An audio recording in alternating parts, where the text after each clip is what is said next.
तुमची स्वप्न पूर्ण ज्या दिवशी करायचे त्यावेळी तुम्ही शिकत नाही आणि तुम्हाला रानात नकून बाहेर पाहिजे मग बापाने व्यवसाय टाकून दिला तर तुम्ही तो व्यवसाय बी नीट करत नाही. तुम्ही सांगा आज कुटुंबामध्ये तुम्ही बाप नोकरी करतोय पोरं आयुष मध्ये 10-11 वाजता उठते ती त्यांना धड शेतीचं ज्ञान नाही काय नाही. वाढदिवस बाहेर आहे तर खर्चाचं प्रमाण सगळं वाढलंय नाश्त्याला बाहेर जाते ती.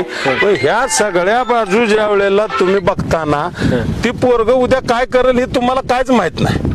हा मग उद्या जर त्याला शैक्षणिक शिकलं नाही नोकरी नाही लागली तर ती पहिल्यांदा गावाकडची वडलोपारची जमीन निकल.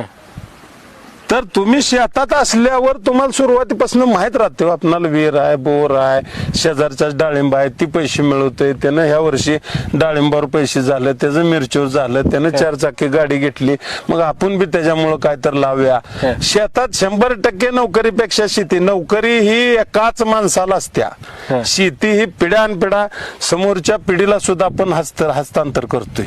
त्यामुळं शेतीत चांगलं लक्ष दिलं तर नोकरीपेक्षा कितीतरी पटीनं शेती चांगली आहे. फक्त तुम्हाला जे तुमच्या डोक्यात मोठं आहे एवढं मोठं झालं पाहिजे असंच राहिलं पाहिजे तसंच राहिलं पाहिजे आपली कुवत बी बघितली पाहिजे ना.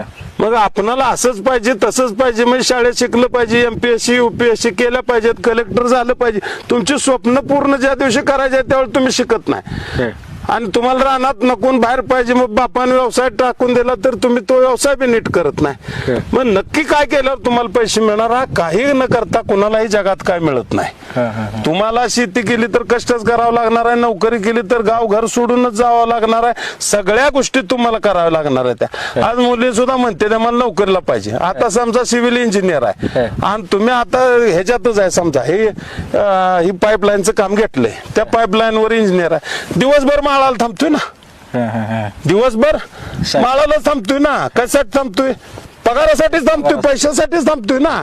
म्हणजे तुम्ही जर दिवसभर माळाला लावून एक इंजिनियर काम करत असेल एक कॉन्ट्रॅक्टर मोठा आहे तो कॉन्ट्रॅक्टर दिवसभर रस्त्याचं काम जर माळाला थांबून किंवा आडरानात थांबून करत असेल एक व्यापारी फिरून व्यवसाय करत असेल आणि एक शेतकरी एका जाग्याला तुम्ही बसून तुम्हाला पैसे खर्चापुरतं 100% मिळत असेल. अगदी 2 एकर शेत आहे त्या तरुणांना माझ्याकडे यावं त्याला